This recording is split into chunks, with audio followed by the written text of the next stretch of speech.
बहुत सारे बच्चे ऐसे होंगे जिनका जेईई मेन उतना अच्छा नहीं गया। What is the way forward? JEE main 1 तो हो गया है, तो सर अब क्या जेईई मेन 2 के लिए लग जाऊं? जैसे जैसे दिन बीत रहे हैं आपका टफर साइड आ रहा है पेपर्स का। या मैं अगर 12th में हूं तो पहले बोर्ड्स पे फोकस करूं, या सर एडवांस्ड के लिए करूं, अच्छा नहीं भी हुआ तब भी एडवांस्ड के लिए जाऊं क्या? अभी मुझ में कहीं आपको क्या करना है और कैसे करना है, ये बातें हम आज के वीडियो में डिस्कस करेंगे। खुद से सोचना है कि क्या तुम्हारा सिर्फ पेपर खराब हुआ है या तुम्हारी तैयारी भी खराब थी। बिल्कुल भी डिमोटिवेट नहीं होना है। हम पूरी टीम, पीडब्ल्यू की पूरी टीम तुम्हारे साथ बेटा खड़ी है दोबारा से मंजिल सीरीज में। जाना जिंदा हूं मैं तो अभी। हेलो बच्चों, कैसे हो आप सब लोग? तो उम्मीद है बच्चों आप सभी लोग बहुत बढ़िया हैं, अपने घर पे बढ़िया से एंजॉय कर रहे हैं, पढ़ाई कर रहे हैं। और बेटा अब आज हम लोग इस वीडियो में, एक छोटे से वीडियो में, एक बहुत इंपॉर्टेंट डिस्कशन करने वाले हैं रिगार्डिंग द स्टूडेंट्स जिन्होंने अभी जेईई मेन 1 दिया है और अब वो ये सोच रहे हैं कि सर अब आगे क्या करें। काफी सारे बच्चे हो सकते हैं जिनका जेईई अच्छा हो गया हो। आपने कल देखा था, हमने रिजल्ट सेलिब्रेशन में भी आपको काफी सारे बच्चों से मिलवाया था जेईई वाला चैनल पर, जहां पे हमने उनकी जर्नी आपको शेयर करी थी कि कैसे उन्होंने प्रिपेयर किया। तो वहां से आप सीख सकते हैं। बाकी अब बहुत सारे बच्चे ऐसे होंगे जिनका जेईई मेन उतना अच्छा नहीं गया, राइट? जो सोचा था वैसा नहीं गया। देखो, जैसा सोचा वैसा तो किसी का भी नहीं जाता, बट हो सकता है उम्मीद से ज्यादा खराब हो गया हो आपका, या फिर अच्छा हो गया हो, जैसा भी है। तो अब आगे क्या करना है? What is the way forward? JEE main 1 तो हो गया है, तो सर अब क्या जेईई मेन 2 के लिए लग जाऊं? या मैं अगर 12th में हूं तो पहले बोर्ड्स पे फोकस करूं, या सर एडवांस्ड के लिए करूं, अच्छा नहीं भी हुआ तब भी एडवांस्ड के लिए जाऊं क्या? देखो, अच्छा हो गया, 99 98 परसेंटाइल आ गई है अपनी, तो फिर जेईई एडवांस में जाना ही, वो तो कोई उसमें कोई डिसीजन में दिक्कत नहीं है। बट बाकी बच्चों को क्या करना है, तो आज के वीडियो में हम ये डिस्कस करने वाले हैं कि जो बचे हुए सभी बच्चे हैं उनमें परसेंटाइल वाइज आपको क्या क्या करना चाहिए इस टाइम, राइट? तो वे फॉरवर्ड जेईई मेन 1 के बाद जेईई मेन 2 तक की जर्नी या एडवांस तक की जर्नी में आपको क्या करना है और कैसे करना है, ये बातें हम आज के वीडियो में डिस्कस करेंगे। चलिए, तो सबसे पहले तो जैसा कि मैंने बोला, परसेंटाइल वाइज डिस्कस करते हैं। देखो, ये नहीं कि बस एक जनरल ज्ञान दे दूं, ऐसा कर लो वैसा कर लो, मोटिवेट हो जाओ, वो समय जा चुका है बेटा। अब हमारे पास समय है एग्जैक्ट क्या क्या चीजें करनी है। देखो, अब 3 कैटेगरी में मैंने सभी बच्चों को यहां पे डिवाइड किया है। हो सकता है कि आपकी 95 परसेंटाइल से कम हो, ठीक है, और आप बहुत डिमोटिवेटेड हो, आपको लग रहा हो कि मेरा तो, मैंने इतनी पढ़ाई करी तो मेरा तो पेपर खराब हो गया, या फिर ये भी हो सकता है आपने पढ़ाई उतनी नहीं करी और आपकी फिर आनी थी बेटा। देख, फिर तो ये एक रियलिटी थी जो एक विद टाइम तुम्हें पता लग गया कि कम मार्क्स आए, बट अगर पढ़ाई नहीं करी थी और फिर कम परसेंटाइल आई तो किसी और को बेटा आप नहीं कोस सकते सिवाय अपने आप के। तो इसमें क्या करना है वो भी मैं आपको बताऊंगा। फिर 95 से 97 के बीच में अगर आप हो, जिसमें सबसे ज्यादा डाइसी बच्चे होते हैं, उन्हें समझ नहीं आता करें तो करें क्या सर, एग्जैक्ट क्या करें, क्या सिर्फ बोर्ड्स के लिए कर लें, क्या सिर्फ जेईई मेन के लिए कर लें, या फिर सर एडवांस के लिए भी कर लूं, मेरा पेपर खराब हो गया मैं सीधे एडवांस के लिए कर लूं। और 98 प्लस में तो रिलेटिवली आसान है बातें कि क्या करना होगा। चलिए, तो स्टार्ट करेंगे। सबसे पहले 95 से अगर कम है तो पहले तो आप ये आइडेंटिफाई करिए कि क्या आपका सिर्फ पेपर खराब हुआ है या आपकी तैयारी भी खराब थी, ठीक है? और ये तुम्हें अच्छी तरह से पता है, तुम्हें कोई दूसरा नहीं बता सकता। खुद से सोचना है कि क्या तुम्हारा सिर्फ पेपर खराब हुआ है या तुम्हारी तैयारी भी खराब थी। बहुत सारे केसेस में इसमें आपको अगर ठंडे दिमाग से सोचोगे तो ये रियलाइज हो जाएगा कि बेटा तैयारी खराब थी। तो अब ये आइडेंटिफाई करो कौन कौन से चैप्टर्स वीक हैं, कौन सा सब्जेक्ट वीक है, पहले तो ये आइडेंटिफाई करो, उसके कौन कौन से चैप्टर्स वीक हैं। उन चैप्टर्स को आप क्लासिफाई कर सकते हैं 3 कैटेगरी में। एक वो जो पढ़े हुए हैं, स्टडीड, पढ़ चुके हो, स्टडीड बट उसकी प्रैक्टिस नहीं की है, या ये कह लो स्टडीड प्लस प्रैक्टिस्ड, प्रैक्टिस भी अच्छी तरह करी हुई है और उसमें एक तरह से बस एक रिवीजन चाहिए आपको। ऐसे कम चैप्टर होंगे, कम परसेंटाइल आई है, कम होंगे ऐसे, बट ऐसे होंगे थोड़े बहुत। हो सकता है मान लो क्वाड्रेटिक हो, जिसमें तुम्हें पढ़ भी रखा है थ्योरी और प्रैक्टिस भी तुमने ठीक ठाक करी हुई थी, जिसके हो गए क्वेश्चन, ऐसा भी सोच सकते हो। सेकंड हो सकता है कि स्टडी तो करा हुआ है सर, मतलब थ्योरी तो पढ़ी हुई थी बट प्रैक्टिस नहीं करी थी, not practised enough.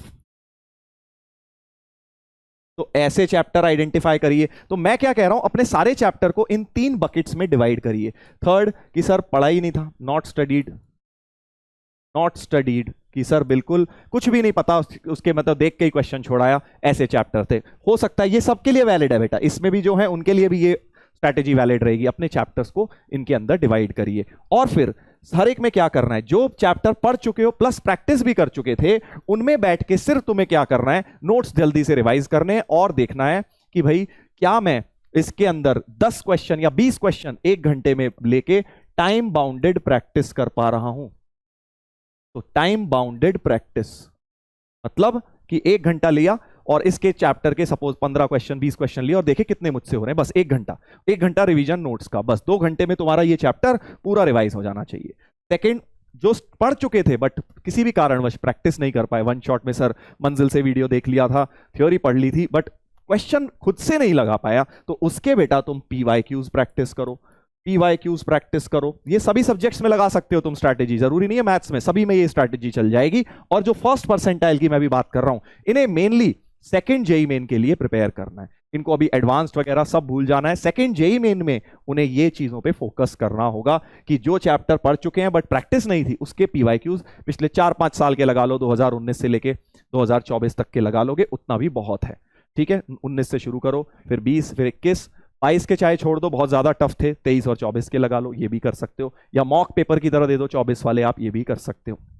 Finally third वो चैप्टर्स आ गए जो तुमने पढ़े ही नहीं है। हो सकता है कि भाई कॉम्प्लेक्स नंबर है, ऐसा चैप्टर बहुत बच्चों का होता है जो 11th का छोड़ जाते हैं, राइट, या फिर कोनिक सेक्शन ऐसा होता है, तो उसके ऊपर बेटा बेसिक से पढ़ना शुरू करो। सर इतना तो समय ही नहीं है बहुत समय। अगर तुमने अभी भी, अगर मंजिल सीरीज देखो दोबारा से रिज्यूम हो रही है, सपोज उसके अंदर तुम्हारा कोई ऐसा चैप्टर है जो होने वाला है, सपोज मैट्रिसेस डिटर्मिनेंट या कोई सा भी यार, कंटिन्यूटी, डिफरेंशियबिलिटी, इंटीग्रेशन बहुत बच्चों को दिक्कत होती है, तो उसमें से वन शॉट में थ्योरी पढ़िए और फिर बैठ के उसमें यही वाली चीज अप्लाई करिए, पीवाईक्यूज करिए, राइट। तो ये 3 चीजें अगर आपने ढंग से कर ली अगले 1.5-2 महीने, तो बेटा बढ़िया हो जाएगा पेपर। घबराने वाली कोई बात नहीं है यार, फर्स्ट जेईई मेन खराब हो गया, एक तरह से तुम्हारे पास दूसरी चांस है, ये सोचो।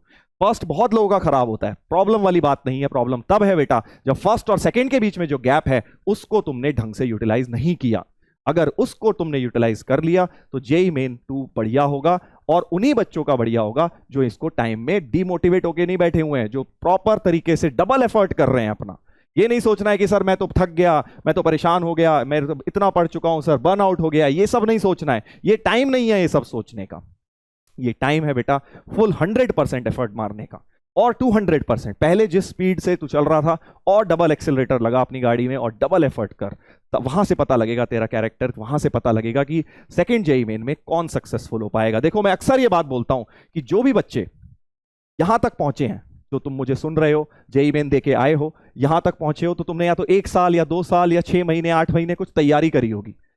वो तैयारी सारी एक तरफ है और अगले 1-1.5 महीने की मेहनत एक तरफ है। तुम बोलोगे कि सर 1-1.5 साल पढ़ लिया तो इसी में मेरा कुछ नहीं हुआ, अगले 1-1.5 महीने में ऐसा क्या हो जाएगा। तो बेटा 1-1.5 महीने की अगली जो मेहनत है उसमें जब तुम रिवीजन ढंग से करोगे, प्रॉपर तरीके से इन चीजों को दोबारा करोगे, तो तुम्हें चीजें आसान लगनी शुरू होंगी। होता क्या है, जब हम पहली बार कोई चीज करते हैं तो वो टफ लगती है, जब दोबारा करते हैं तो वो रिलेटिवली इजी लगती है, जब तीसरी बार रिवाइज करते हैं तो वो बहुत आसान लगने लग जाती है। तो यही स्ट्रैटेजी आपको यहां फॉलो करनी है। अगले 1-1.5 महीने के अंदर तुम्हारा 95 से 99 बहुत आराम से पहुंच सकते हो, और मैंने देखे हैं ऐसे बच्चे यार पहुंचते हुए। तुम्हें बस एफर्ट करते रहना है, बिल्कुल भी डिमोटिवेट नहीं होना है। हम पूरी टीम, पीडब्ल्यू की पूरी टीम तुम्हारे साथ बेटा खड़ी है। दोबारा से मंजिल सीरीज में कई बच्चे थे ना जो शुरू में मंजिल में आते थे, बाद में डिरेल हो गए, डिफोकस्ड, और फिर गायब से हो गए, तो वो बच्चे, उनसे मैं बात कर रहा हूं कि दोबारा से मौका मिला है तुम्हें एक बार और। सर सारे चैप्टर तो नहीं कर पाऊंगा, कोई बात नहीं, जितने कर पाए उतने तो करके जा, उतने तो करके जा, सारे जरूरत भी नहीं है। अगर तुमने कर 50-60% सिलेबस भी अच्छी तरह कर लिया, तब भी जेईई मेन में बढ़िया परसेंटाइल ला सकते हो, अभी भी मौका बचा है।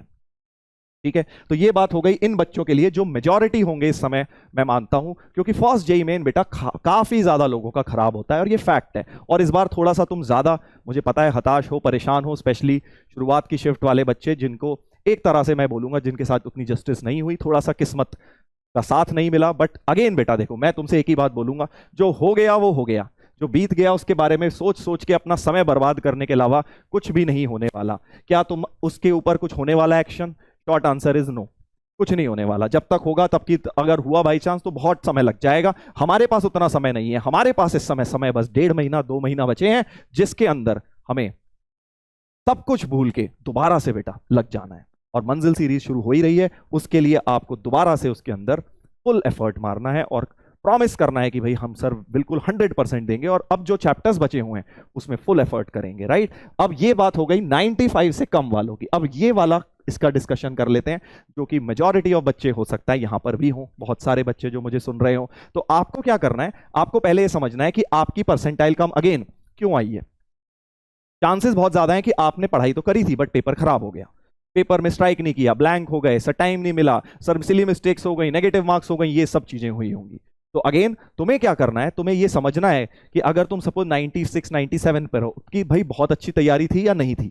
अगर तो एवरेज तैयारी थी या उससे कम थी, ठीक ठाक तैयारी थी उससे कम थी, तो तुम्हें यही चीजें फॉलो करनी चाहिए। तुम्हें भी ये चीजें, तुम्हारे हो सकता है इसमें चैप्टर ज्यादा हो, इसमें कम हो, इसमें शायद दो चार ही हो सकता है 95 से कम जिनकी आई उसके इसमें बहुत ही कम हो बट सारे चैप्टर यही हो। तो आपको भी स्ट्रैटेजी यही फॉलो करनी है, बस number of chapter in 3 buckets में आपके डिफरेंट हो सकते हैं, राइट। ये फॉलो करेंगे ऑब्वियसली। और चौथा तो देखो मॉक पेपर है ही, वो तो सबके लिए कॉमन है ही, वो तो सभी बच्चों को देना है, चाहे वो 99 वाले भी हो, उनको भी जेईई मेन से पहले कुछ मॉक पेपर दोबारा से देने होंगे, ठीक है। तो ये 4 स्टेप्स रहेंगे आपके लिए। अब इसमें से कुछ बच्चे एक्सेप्शनल हो सकते हैं जिनको लगेगा कि सर हमारी तैयारी बहुत अच्छी थी। ये तो बात अभी मैंने किसकी करी, जिनकी तैयारी एवरेज या उससे कम थी बट उनका पेपर कहीं ना कहीं इस परसेंटाइल में फंस गया। बट अगर आपकी तैयारी अच्छी थी, आपको लगता है कि हाँ सर मेरी तैयारी जेन्युइनली अच्छी थी, मेरे पेपर्स में मार्क्स जेन्युइनली अच्छे आते थे, बट जेईई मेन में मेरी परसेंटाइल कम आ गई किसी कारण से, बट मैं तो सर एडवांस के लिए तैयारी कर रहा था, तो बेटा तुझे एडवांस के लिए ही करनी चाहिए। मेंस सेकंड वाला अपने आप सही हो जाएगा अगर, क्योंकि कोई खास डिफरेंस नहीं है। बहुत कोई कोई हो सकता है इसमें, पहले बहुत केयरफुली अपने आप को समझना कि सर क्या मेरी तैयारी इतनी अच्छी थी। अगर हाँ, तो आप बिंदास जैसे कर रहे थे तैयारी वैसे ही करते रहो एडवांस के लिए, कोई बात नहीं। एक बार पेपर खराब हो गया, दोबारा बेटर ही होगा, इससे बेटर ही कुछ ना कुछ होगा, ठीक है। तो आप अपनी कंटिन्यू कर सकते हैं एडवांस की तैयारी अगर आप इस परसेंटाइल में हैं, और अगर आपको लगता है जेन्युइनली कि सर मैं एडवांस के लिए बहुत मेहनत के साथ, शिद्दत के साथ पढ़ रहा था या पढ़ रही थी और पेपर बस खराब हो गया, ये तुम्हारे ऊपर छोड़ रहा हूं, तुम्हें खुद से ये डिसीजन लेना है। एंड फाइनली 98 प्लस वाले, 98 प्लस वालों या 99 वाले को तो बेटा सिंपल सा फैक्ट है कि तुमने पेपर में सही करा है, तुमने जो गलतियां करी हैं वहां से सीखो। हो सकता है कुछ चैप्टर्स में प्रैक्टिस की कमी होगी, तुम्हारे ये वाले चैप्टर तो देखो मैं मानता नहीं बहुत ज्यादा होंगे, मोस्टली फर्स्ट या सेकंड में ही होंगे, तो उनके ऊपर थोड़ी थोड़ी प्रैक्टिस करते रहो। एडवांस की तैयारी करो, मेनली एडवांस की तैयारी करो, क्योंकि सभी बच्चों का हाल यही है। अब तुम बोलोगे सर 98 पे हूं मैं, कैसे एडवांस सोच लूं, 99 पर हूं, तो भाई तुम्हारे जैसे ही हैं सारे।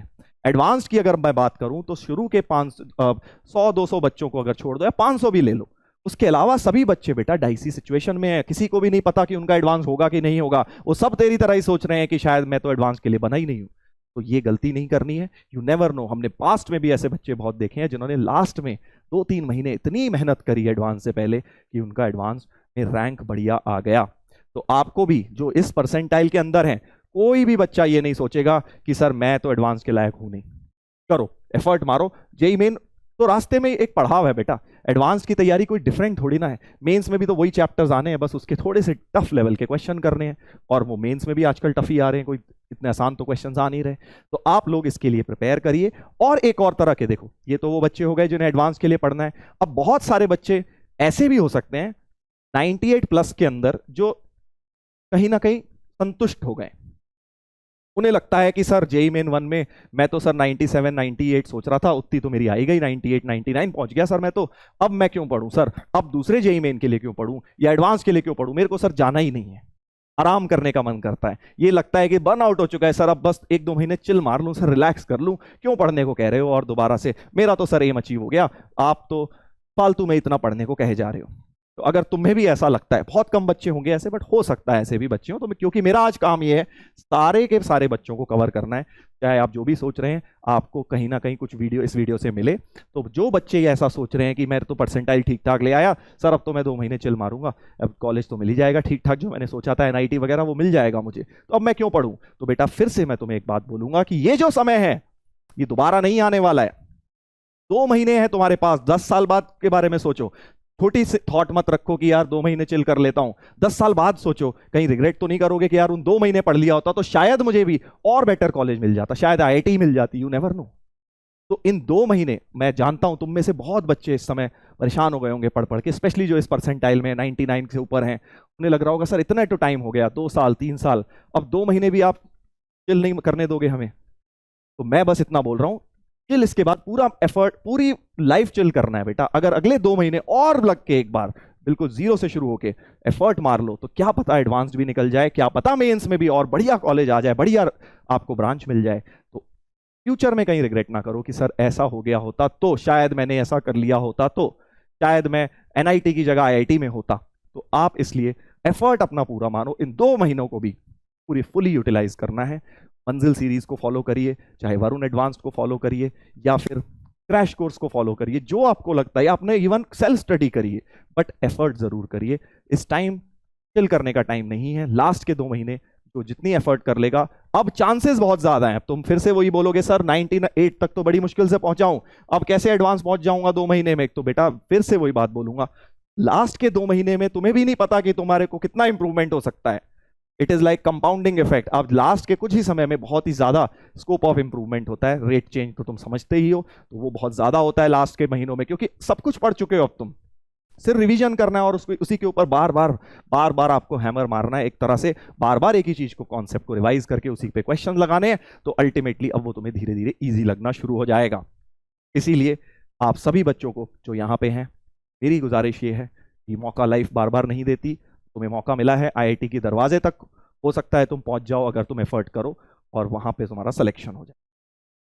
ठीक है, चलिए, तो इन छोटी छोटी चीजों के साथ हमने अपना ये डिस्कशन किया। बाकी एक सवाल और बहुत सारे बच्चे जो स्पेशली जो 12वीं क्लास वाले, ड्रॉपर्स की बात नहीं कर रहा, जो 12वीं क्लास में हैं, जो लक्ष्य बैच में हैं थे, वो लोग फेस कर रहे होंगे कि सर अब तो बोर्ड्स आ गए, आप ये सब क्या बातें कर रहे हो, अब मैं बोर्ड्स पे फोकस करूं कि पहले जेईई मेन में फोकस करूं? तो इसका अभी आंसर बहुत सिंपल है, आपको भी यही काम करना है। बस आपको ये काम 11th एंड 12th दोनों के लिए करना है। समझे क्या मतलब? कि तुम 3 बकेट्स की जगह 6 बकेट्स बनाओगे। 3 बकेट्स होंगी क्लास 12th के ऐसे चैप्टर्स और 3 होंगी क्लास 11th के। 11th वालों को जब बोर्ड्स खत्म हो जाए, जिस भी दिन तुम्हारे बोर्ड्स खत्म हो रहे हैं उस दिन के बाद शुरू करना। और उससे पहले, मान लो अभी तुम्हारा बोर्ड सपोज 9 तारीख को, एग्जाम्पल दे रहा हूं, 9 मार्च को, राइट? तो उससे पहले आपको ये सारे 12th के खत्म कर देने हैं।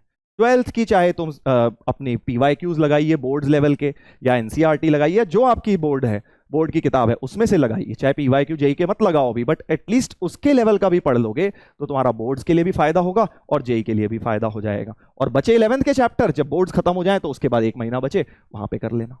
ठीक है, तो 12th में जो है उनका क्वेश्चन जो रहता है कि सर बोर्ड्स पे पहले फोकस करूं या फिर सर इस पर करूं, तो भाई 12th के टॉपिक्स पे फोकस करो। बोर्ड्स लेवल पर जेईई मेन पे ऑटोमेटिकली हो जाएगा 12th के। समझ गए? क्योंकि कोई डिफरेंट नहीं है, बहुत ज्यादा डिफरेंट नहीं है। कोई इंटीग्रेशन वही बोर्ड्स में आना है, वही उसी का डिफरेंट कॉन्सेप्ट थोड़ा सा ट्रिकी करके वो एडवांस जेईई मेन में पूछ लेगा। प्रॉपर्टी तो वही है इंटीग्रेशन की, कोई डिफरेंट थोड़ी ना है। इनडेफिनेट इंटीग्रेशन के वही फॉर्मूले लगने हैं, चाहे बोर्ड्स हो चाहे जेईई मेन हो। तो आपको वही सारे क्वेश्चन, एरिया हो, कोई भी चैप्टर हो, तुम्हें बोर्ड्स के लिए पहले प्रिपेयर अच्छी तरह करना है। अगर बोर्ड्स की तैयारी सही है तो जेईई के PYQ लगा लो, बस सिंपल, इतना सिंपल है, राइट? चलिए, तो आई होप में इस सब चीजों के साथ थोड़ा सा आप लोगों को क्लैरिटी मिली हो। जो बच्चों ने फर्स्ट जेईई मेन अभी दिया है और अभी कहीं ना कहीं कंफ्यूज्ड है कि क्या करना है, सेकंड जेईई मेन से पहले क्या करें, तो कुछ क्लैरिटी आप लोगों को मिली हो। बाकी अगर और कोई क्वेश्चंस आपके हो कमेंट्स में जरूर बताइए, हम लोग ट्राई करेंगे उसके ऊपर भी आप लोगों को हेल्प करने की। ठीक है, चलिए, तो उम्मीद है सभी बच्चों को कुछ ना कुछ बेनिफिट हुआ इस वीडियो से। मिलते हैं बच्चों हम लोग अगली बार। इसी तरह से मेहनत करते रहो, पढ़ते रहो, डेफिनेटली तुम्हें सक्सेस लाइफ में जरूर मिलेगा। Take care.